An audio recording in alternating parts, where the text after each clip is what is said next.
HOD Commerce and Management, Vianney Girls College, Jaipur. Today I am delivering lecture on cost, element of cost.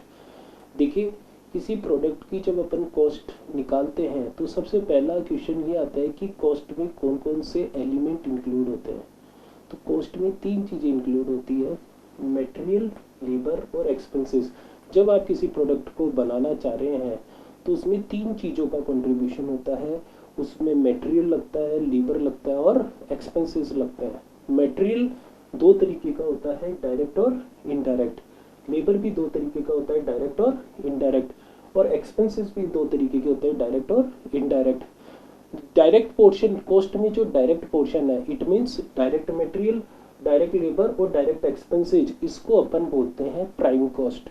और cost में जो indirect part है, यानी कि indirect material, indirect labour और indirect expenses, उसको अपन क्या बोलते हैं, ओवरहेड। अब ये जो इनडायरेक्ट पार्ट को अपन ओवरहेड बोलते हैं, ये ओवरहेड को भी अकॉर्डिंग टू नेचर आप तीन पार्ट में डिवाइड कर सकते हैं।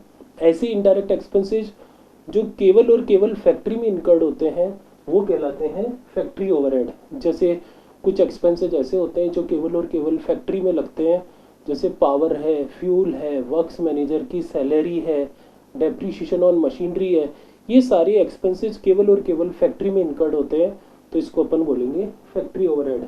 जब आप किसी प्रोडक्ट की मैन्युफैक्चरिंग करते हैं तो कुछ एक्सपेंसेज केवल और केवल ऑफिस में इनकर्ड होते हैं, उसको अपन बोलते हैं ऑफिस ओवरहेड। जैसे स्टाफ की सैलरी है, रेंट है, इलेक्ट्रिसिटी है, टी एक्सपेंसेज है, प्रिंटिंग है, ये सारे एक्सपेंसेज की डायरेक्टर फीस है, ऑडिटर फीस है, ये सारे एक्सपेंसेज ऑफिस से रिलेटेड है, जिसको अपन ऑफिस और एडमिनिस्ट्रेटिव ओवरहेड बोलते हैं।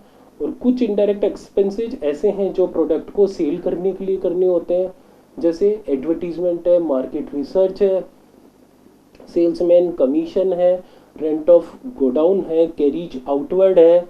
ये सारे expenses selling and distribution head में आते हैं, जिसको अपन सेलिंग एंड डिस्ट्रीब्यूशन ओवरहेड बोलते हैं। तो फाइनली अपन ये कह सकते हैं, कॉस्ट को मैंने स्टार्ट किया, तीन चीज़ों से मिलके बनी है कॉस्ट, मटेरियल, लेबर और एक्सपेंसेज।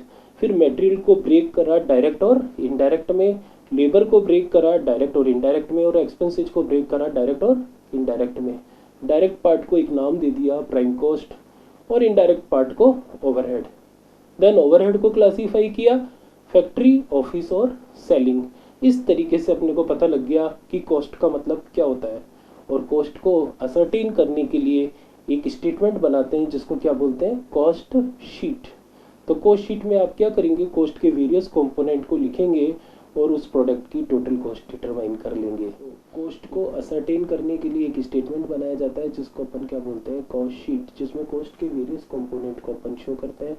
सबसे पहले डायरेक्ट मटेरियल, डायरेक्ट लेबर और डायरेक्ट एक्सपेंसेज, इन तीनों का जो सम है जिसको अपन क्या बोलते हैं, प्राइम कॉस्ट। प्राइम कॉस्ट में अपन क्या करेंगे, सबसे पहले फैक्ट्री ओवरहेड को ऐड करेंगे। मैंने आपको बताया था जो एक्सपेंसेज केवल और केवल फैक्ट्री में इनकर्ड होते हैं उसको अपन फैक्ट्री ओवरहेड बोलते हैं। जैसे पावर है, फ्यूल है, वर्क्स मैनेजर की सैलरी है, डेप्रीशिएशन ऑन मशीनरी है, तो इन सबको अपन बोलते हैं फैक्ट्री ओवरहेड। तो फैक्ट्री ओवरहेड का अपन एक अलग से वर्किंग नोट बनाएंगे, जो जो एक्सपेंसेज फैक्ट्री में फॉल होते हैं उन सबको अपन लिखेंगे और उसकी फाइनल वैल्यू यहाँ पे अपन लिख देंगे। तो जो कॉस्ट अब निकल के आएगी उसको अपन बोलेंगे वर्क्स कॉस्ट। वर्क्स कॉस्ट में फिर अपन ऐड करेंगे ऑफिस ओवरहेड।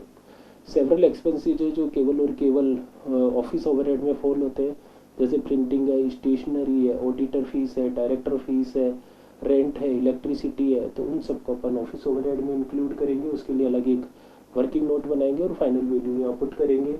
अब जो कॉस्ट निकल के आएगी उसको अपन बोलेंगे कॉस्ट ऑफ प्रोडक्शन। और फाइनली उसके ऊपर जो सेलिंग और डिस्ट्रीब्यूशन ओवरहेड है उसको अपन ऐड करेंगे। सेलिंग के expenses, advertisement, market research, salesman commission, इन सब के लिए एक अलग वर्किंग नोट बनाएंगे और उसकी फाइनल वैल्यू यहाँ पे पुट कर देंगे। अब जो निकल के आगे उसको बोलते हैं प्रोडक्ट की टोटल कॉस्ट। तो इस तरीके से एक प्रोडक्ट की कॉस्ट को असरटेन किया जाता है। For more detail please visit our website www.gurukpo.com। Thank you.